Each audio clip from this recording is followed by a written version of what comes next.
Well, it's the first time that I've had a guest, and you guys can probably recognize him right there. That's Matt Barrows, my 49ers co-writer at The Athletic. Got a fantastic article on Trey Lance and his father, Carlton Lance, ahead of Father's Day today on Friday. It's an article that you absolutely have to check out, and I've already pinned the link up there in the comments section. We're going to take a look at it in a little bit. But first, Matt, hello. How's it going?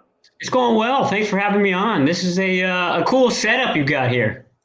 Yeah, and it gets even cooler right now when I get to share my screen and share your article. Headline: We outworked someone today. How Trey Lance's father and a man who doesn't exist made the 49ers QB. Now, the man who doesn't exist is this guy named Aubrey. I'm guessing Aubrey Lance. We'll talk about him in a second. Enough little intrigue and mystery there. But this article opens up, as you all could see, with Trey Lance waking his dad up at 5 a.m. to head down to the YMCA and start working out and training. Perfect Father's Day piece. And there's a lot more to Carlton Lance's story that ties into the 49ers that we'll have to talk about as well. And it all, Matt, really went hand in hand.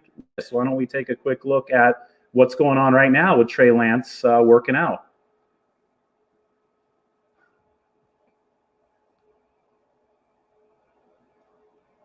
Yeah, Trey Lance is not taking a vacation, I don't think, over these next 40 days or so before they report to training camp. And you're absolutely right. This is all kind of part and parcel to the theme that we discuss in the story, which is no one's going to outwork this guy.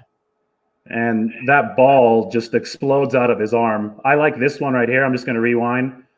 The reverse bootleg, naked bootleg. He does have a power arm. And he's got a very heavy arm. And you're right. Being able to roll out to your non-arm side, most times guys roll out to if they're right-handed, they're better rolling out to the right. But that would be something if he's sort of ambidextrous in that just expands that Shanahan offense even more.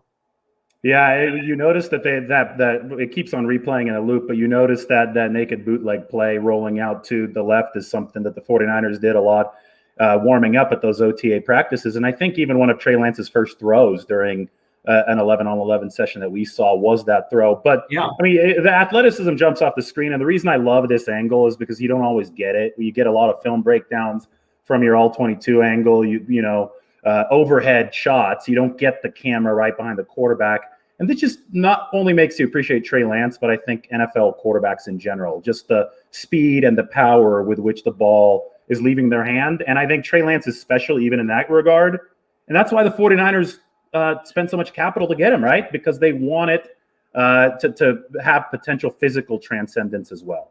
Yeah, and you see him doing something there. He's turning his back to the defense, and that's something not a lot of college quarterbacks do. It's something he did a lot at North Dakota State.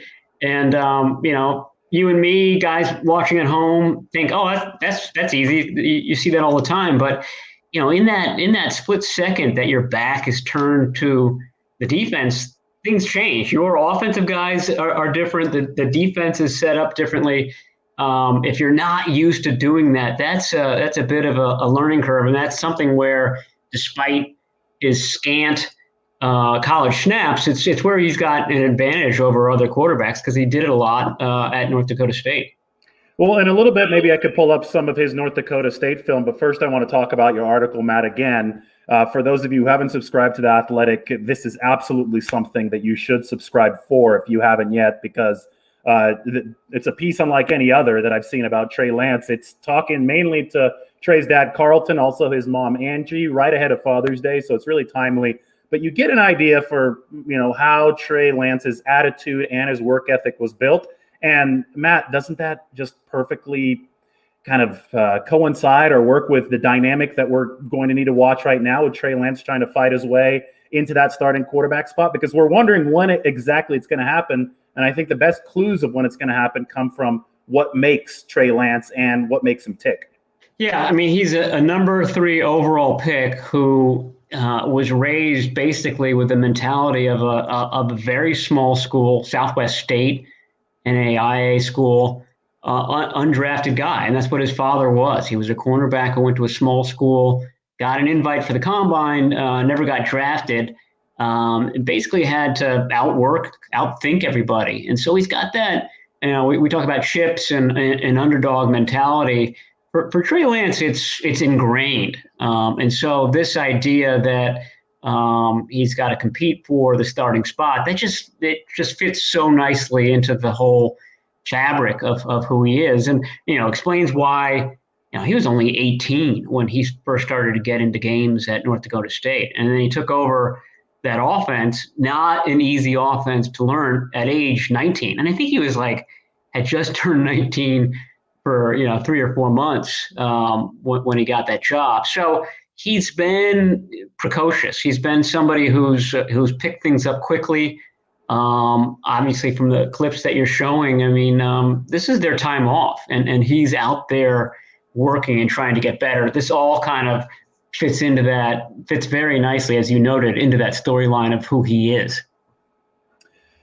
And his dad was at 49ers training camp. I know that's a story that we had tweeted out before. It was in his bio, I think, even for the draft or for North Dakota State. But we hadn't gotten details about Carlton's brief stint at 49ers training camp in Rockland for the Super Bowl champion team in 1994. And he had an interesting encounter with Jerry Rice that I really hope that you can repeat here, Matt, because I thought that was great. Yeah, I can't say all the words, but it begins with, to his recollection, Rice showed up a little later than everybody else. And the day that Jerry Rice was coming in, Ray Rhodes, the defensive coordinator, brought all the defensive backs in a room, and he had an expletive-laden speech to them, which basically was, do not trip up Jerry Rice. Don't tackle him. Don't fall in front of him. Jerry Rice is off limits. And so they took that to heart. And so, Carlton Lance is trying to make this team. And so he doesn't want to run afoul. So he's very careful about avoiding Jerry Rice in these practices. And so there's a running play, and, he and Rice are supposed to be blocking each other. He doesn't touch Rice like he's supposed to and runs up to the play. And Rice gives him a shove right across the pile. And so Carlton Lance popped up and said, okay, this is how it works. Yeah, I'm not allowed to touch Jerry Rice, but he's allowed to give me a pancake there. So there was, it was good natured. There was a follow up to that where the next time that happened, Carlton Lance gave him a little juke and got around him, and Jerry Rice gave him a pat on the butt and says, I'm watching you out there. So, it was only 2 weeks that he was there, but he really has a lot of memories and fond memories. And the theme of his memories was that this was a 49ers team that was very serious. There was no rookie hazing, none of that stuff. And it really kind of fit into his mentality because he was all about preparation and study, and he badly wanted to make that team. And he told me that he called his best friend from Rockland and said, you know what, this team is going to the Super Bowl. I can just feel it. And of course, he was right, and they absolutely trounced the Chargers in Miami about 6 months later. One thing about Jerry Rice and not making contact or hurting him at practice, I'm sure that the coaching staff didn't tell that to Jerry Rice because he probably wouldn't be very happy about it. Absolutely not. No. It's a one-sided thing. Jerry Rice thinks it's full go, full contact, no stopping. But everybody else knows you're not supposed to touch him. So, and I'm sure Jerry Rice felt offense. I mean, Jerry Rice wants contact. He wants to get into it. So he probably didn't love that these young defensive backs were avoiding him like the plague. And maybe that was sort of a signal like, hey, I'm here. You might as well tangle with me. Yeah. Wow. Just fantastic stuff. It started at the YMCA in Marshall, Minnesota, 5 a.m. And, the intrinsic motivation part really stood out to me because, obviously the most famous example is Todd Marinovich, the USC quarterback who burned out famously. There's an ESPN 30 for 30 about him. But you see it so often in sports these days because there's such a pot of gold at the end of the road. If you can achieve, what Trey Lance has achieved or what any NFL quarterback has achieved, to the point where it's gotten intense in the youth circles, right? With, you call it the quote unquote helicopter parents. And what I noticed about Carlton Lance is that he made it a point to make sure that this was Trey Lance's idea, that Trey Lance would have to wake him up at 5 a.m. every morning to go work out in the cold. And Carlton just vowed to say, I'll never wake up my son. This is going to be his idea, his motivation. And I think there's a great lesson there beyond just, what we now know about Trey Lance and how motivated he is, but also, maybe this is how you make a professional athlete. And the fact that Trey Lance is a later bloomer, make coincide side by side and make go hand in hand with the fact that he's so intrinsically motivated, that his dad let him find that passion on his own. And the good news for the 49ers is they're going to get the best, most motivated version of Trey Lance, not somebody who was the most motivated in college or before and who's kind of just doing it for the money now. It sounds like Trey Lance is a guy that's going to be pushing himself for the 49ers, and that's exactly what Kyle Shanahan wants.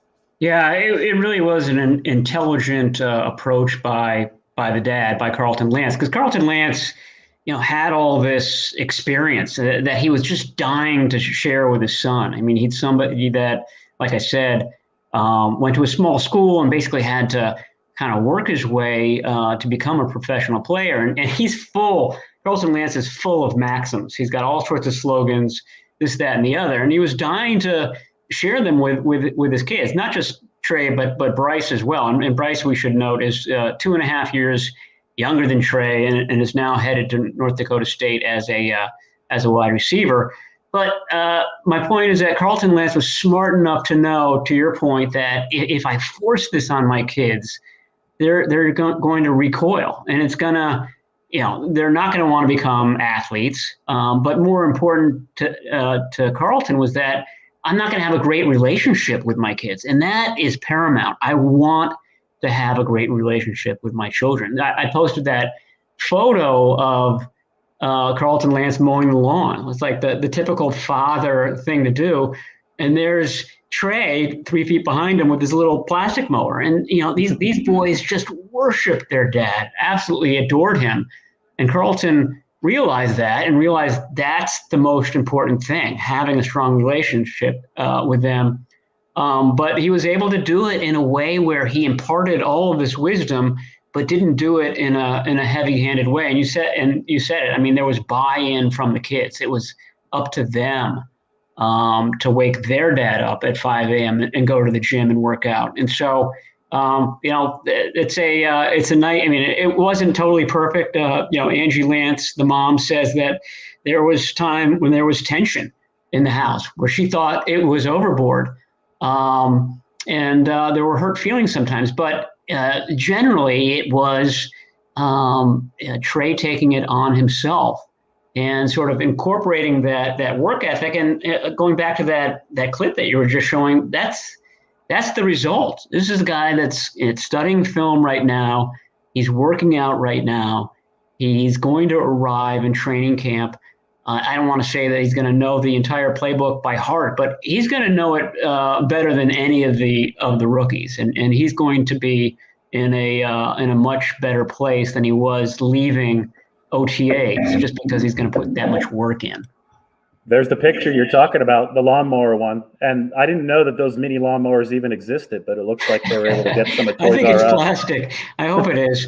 But you can almost see the build. I mean, Trey Lance at 8, he's 3 years old here. He has the same kind of build that he has as an adult. I mean, he was 240.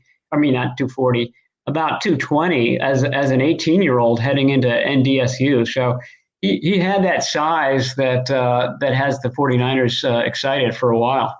Speaking of the size, here, we'll just put on some of his highlight reel. You saw it right away. By the way, whenever I watched his film, I mean, size right away, you see him just breaking arm tackles and it goes with the speed.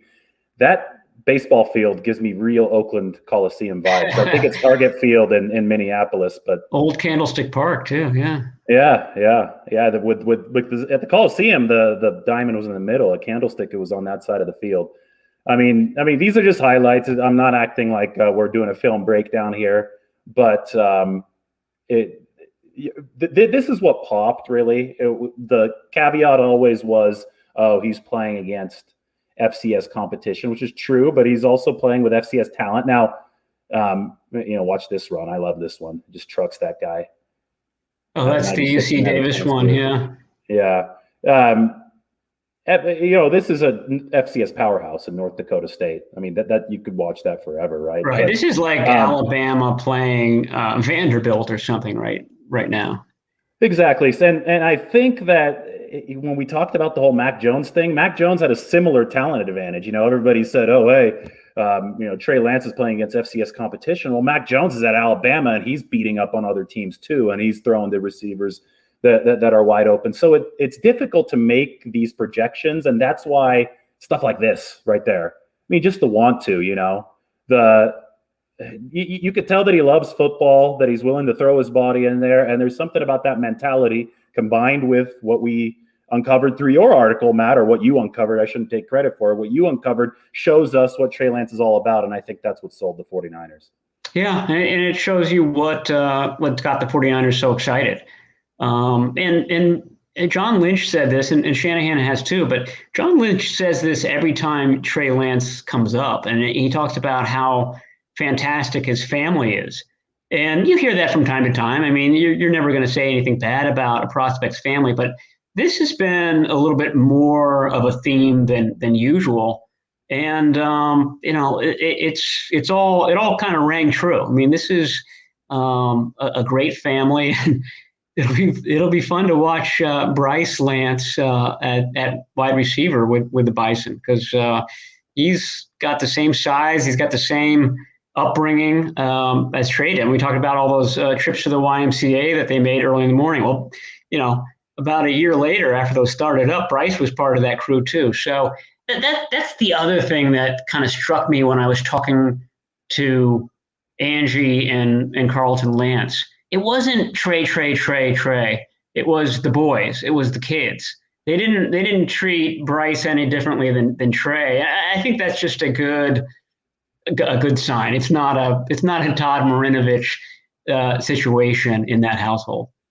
Yeah. And that's really important, because intrinsic motivation, it's kind of like give a man a fish, he eats once, but teach a man a fish, he'll eat for a lifetime. And I think that Trey Lance definitely motivates himself, and that plays directly into what we should finish with here. And that is the next few months in the 49ers quarterback room, because they're going to be fascinating. It's not an open competition yet. It might be once training camp hits, but that's one thing I try to emphasize to people during OTAs, is that especially during OTAs, this was firmly Jimmy Garoppolo's job, and it might still firmly be Jimmy Garoppolo's job. Kyle Shanahan actually expects it to be come training camp and come the season.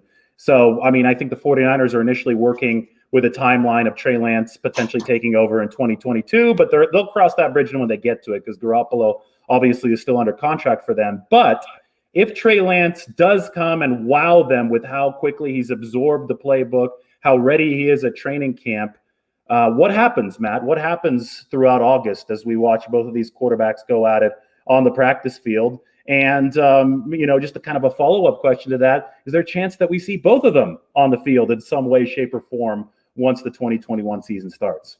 Yeah, I feel like the 49ers are open to that possibility. Like you said, I don't think that happens. I think it's probably going to be sort of a replay of his start at North Dakota State.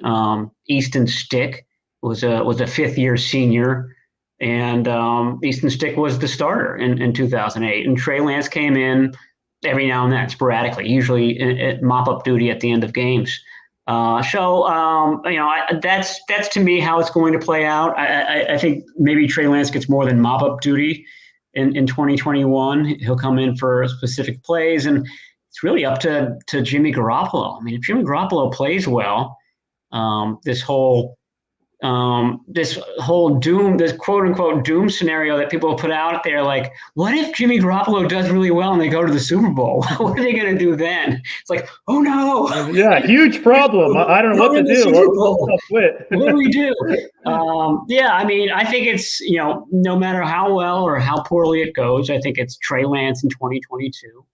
But the 49ers are open to any scenario. And I think Kyle Shanahan he's curious about anything. He's most curious about what we've been talking about. What is Trey Lance doing in this 35, 40-day period between the end of OTAs and the beginning of training camp to really learn and master isn't the right word because he's not going to master the offense, but how hard did he work and how well did he learn during that interim? And how does he look coming back in? I think Kyle Shanahan's going to be very curious about that because it kind of signals what the future is for them. So if it's a quick pickup, Kyle Shanahan's going to love it. Is it going to be enough for Lance to overtake Garoppolo in training camp? It's hard to see that scenario. One guy's just starting so far ahead of the other one in terms of, everything. But, it's all about work and smarts and study. And the point of my story is that he's got all of those things and they're ingrained in him. He doesn't have to learn how to study film. He doesn't have to learn how to work hard and outwork the other guy. Those are in him, thanks to his father. At the end of the day, I think reality just strikes true in that Trey Lance is coming from the FCS level, going to the NFL level. That's a massive jump. I think even the FBS level to the NFL level is a huge jump. And then you consider the fact that game action is just different. Game speed is different. And he only played one game in 2020. So you just look at this on the surface logically. Trey Lance, first real extended game action in 2 years, it would be this season. It's tough to see him jumping straight into an NFL situation as the starter, which is why Jimmy Garoppolo is so valuable to the 49ers. And this is another thing, people often view this in such a binary light. Oh, Garoppolo's terrible. Lance must be able to start right away since they invested so much in him. The 49ers don't view this that way at all. They see a very deep and good quarterback room. Objectively speaking, Garoppolo's a good quarterback when he's healthy. I mean, they've maintained this and repeated it time and time again. This is a move that we made for two reasons.